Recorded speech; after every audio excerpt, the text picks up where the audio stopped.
नमस्कार दोस्तों, कैसे हैं आप सब लोग। आई जस्ट होप आप सारे के सारे लोग बहुत अच्छे होंगे। हर हर महादेव, मैं भी बहुत अच्छी हूँ। एंड आज है हमारा 90 डेज योगा चैलेंज का डे 12। सो आज हम जो योगा करने जा रहे हैं, इस योगा ने मेरी भी बहुत ज्यादा मदद करी है। ये जो योगा है मैंने उज्जैन में भी बहुत किया, क्योंकि मैं आज ही मॉर्निंग में उज्जैन से आई हूँ और वहीं पे ही मेरे दिमाग में आया कि मैंने इस योगा के बारे में तो बताया नहीं, और ये भी बैठने वाले योगा में ही आता है। तो क्योंकि हम सारे बैठने वाले योगा कवर कर रहे हैं तो ये भी मस्त है। हालांकि बहुत ज्यादा सरल योगा है, लेकिन करने के बाद इसके फायदे बहुत हैं।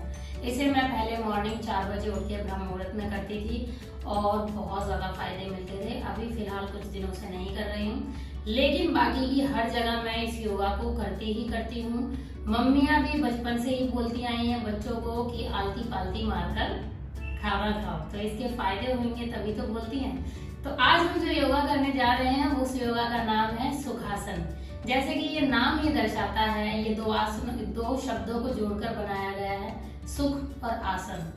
सुख का मतलब होता है आनंद, मन शांत होना, ये सारी चीजें।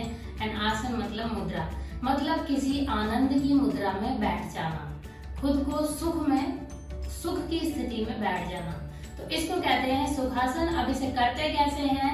बहुत आसान है, हम रोजमर्रा की जिंदगी में करते हैं, लेकिन सही तरीका नहीं पता है कि कैसे करते हैं। तो सबसे पहले हम सही तरीका जान लेते हैं, उसके बाद फायदे बताऊंगी।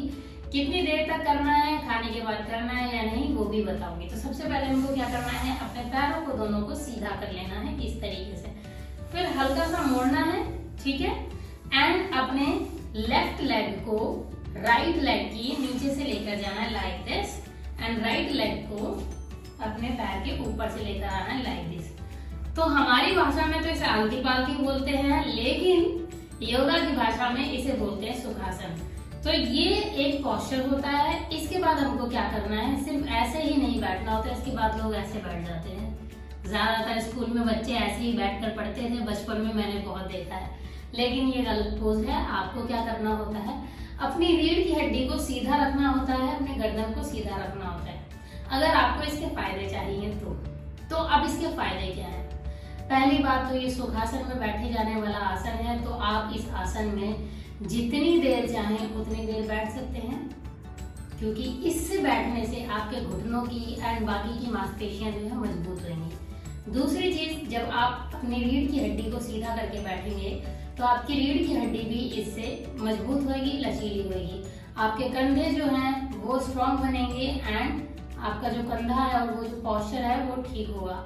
गर्दन के लिए हेल्पफुल है। जब आप सांस लेते हैं तो सांस लेने में भी जिन लोगों को परेशानी होती है, अगर आप रोज डेली इस पोजीशन में, इस आसन में आकर बैठेंगे तो आप आसानी से सांस भी ले सकते हैं एंड सांस की बीमारियां भी ठीक हो जाती हैं। दूसरी चीज क्या है, जब हम इस तरीके से बैठते हैं तो हमारे ये इस पोर्शन पर काम करती है, जिसे बोलते हैं पाचन क्रिया। ये हमारी पाचन क्रिया भी सुधारती है। देखा ना, बचपन में मम्मियाँ बोलती है आलती पालती मार के बैठ, आलती पालती बैठ। हमेशा जितने भी बड़े बुजुर्ग होते हैं वो सारे यही बोलते हैं कि जब भी खाना खाओ तो नीचे आलती पालती मारकर बैठकर खाना चाहिए। इसको इंग्लिश में क्रॉस लेग पोज बोलते हैं। तो हमें क्रॉस लेग करके बैठ जाना है एंड खाना खाना है। अब उसका पिछले जमाने से कोई ना कोई चीज जुड़ी होगी, तभी तो बोलते थे, और चीज यही जुड़ी हुई है कि जब हम इस तरीके से बैठते हैं तो हमें खाना बहुत अच्छे से पच जाता है और ये हमारी पाचन क्रिया को सुधारता है, ठीक है।